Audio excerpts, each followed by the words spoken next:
Masuk Instagram ya.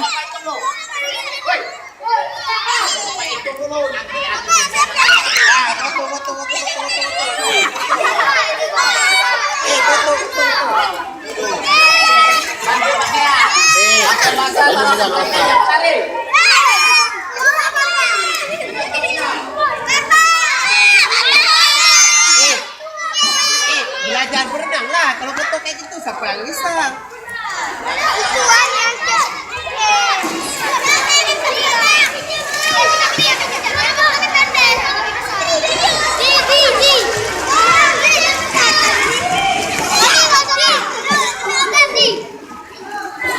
Harus belajar berenang. Kalau